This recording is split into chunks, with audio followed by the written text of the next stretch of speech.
Hey guys, thank you so much for clicking on this video. My name is Chris and I just got done watching Glass. And if you have not watched Glass, I suggest you click away. This will be completely spoiler filled. I will be going into the ending of this movie, telling you its little hidden meanings and details you might have missed. Also for Unbreakable and Split, since this is the concluding chapter of that trilogy. So if you have not watched those three movies, I suggest you click away. If you want my spoiler-free thoughts on Glass, link it in the description or card right above me. But diving right into the ending for Glass, if you're here, I'm assuming you've seen the movie, so no need to go through every little detail. By the end of Glass, we see here that there is a secret agency that is going around and taking care of these superheroes. They've been around for thousands and thousands of years, and every time a superpowered person comes up, they go and take care of that issue. I have a pretty good understanding of how this all connects, so let me go ahead and start off with Unbreakable. In that movie, we are told that Samuel Jackson's character believes that superheroes do exist and that comic books are the proof, and they work sort of as ancient artifacts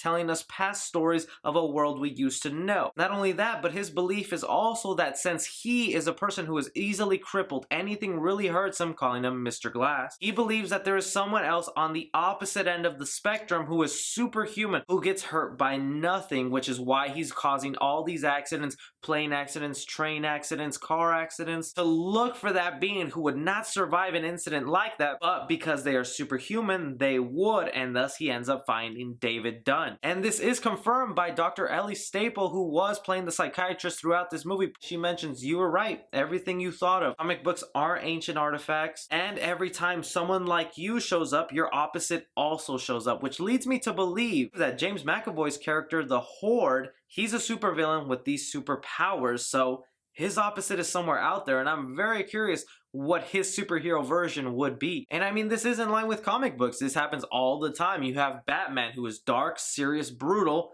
The Joker, a clown. Superman, all superpowered being, versus Lex Luthor, a normal human that just has smarts. Explaining now how these people got their superpowers and what this agency is trying to accomplish and why they didn't kill them right away when they first got them in the asylum. It's because Dr. Ellie Staples says it herself. They have only given me 3 days for this experiment. Now us thinking on that, we think, oh, maybe the court systems, the cops, they want to put them in jail, but they're like, all right, we'll give you 3 days to try and rehabilitate them. When in reality, she has been put on this special assignment by the agency known for killing heroes that, alright, if you have a different method to get rid of their superpowers that doesn't involve killing them, we'll give it a shot. So you have to look at the Dr. Ellie Staple character as sort of a good guy in this movie because she's doing the opposite of how they got these powers. They all got them from their belief. This is an idea brought on from the Split movie. That psychiatrist in that movie who has seen James McAvoy's character, her whole study is based upon that these characters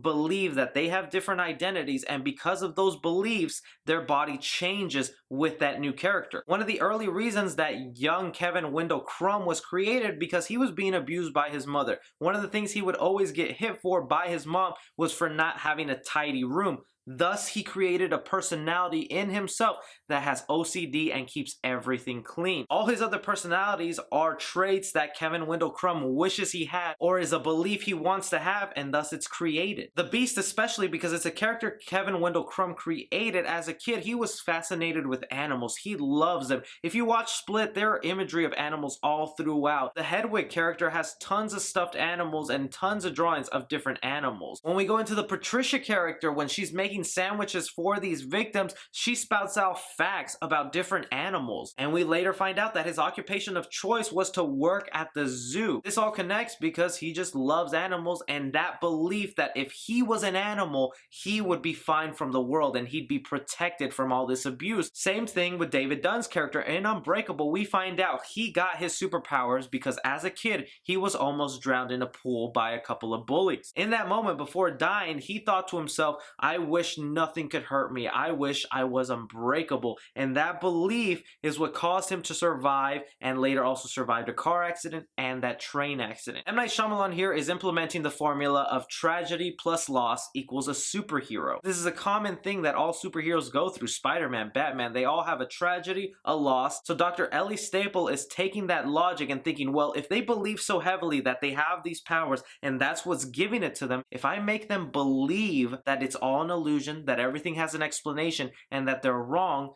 they'll lose their superpowers. So in this movie, that's all she's doing, is giving them an explanation for everything that's happened to them. Why the Beast survived the gunshots, why David Dunn never died in that train wreck, why he's able to bend certain metals, or have these visions of people in danger. And it starts to work for a little bit in the movie. You can tell Bruce Willis' character is losing hope and starts losing his power. This was her answer of not having to kill people anymore, because these guys aren't really the villains. They're just trying to balance out the world, because if we had just superheroes left and right, it'd be a chaotic world out there. Just look at the MCU. So that's why I kind of like this twist, because I don't think of them as villains. Of course they killed them and I hated that part of it, but they are doing something that needs to be done, because whenever one shows up, another shows up. And this is a world of destiny like comic books. They have to end up fighting. The secret agency basically understands the world they live in and the rules behind it. Destiny, fate, everything like that. They have it controlled for thousands of years, and this is finally when they were outbeaten by Mr. Glass. And last thing I'll explain here is that why Elijah Price wanted that videotape to get out there, because if the world saw that superheroes are out there and it all is just about believing in yourself, he just created hundreds and hundreds of superheroes and supervillains out there. This agency has a lot of work to do. But anyways guys, that's just my explanation for Glass and the trilogy of Unbreakable. If you have any questions about it, go ahead and comment down below. If you have a different theory or believe I'm wrong, also go ahead and comment down below. Love to talk with you guys and see what you think. Be sure to like and subscribe. Follow me on Twitter at 3CFilmReview. As always, I'm Chris.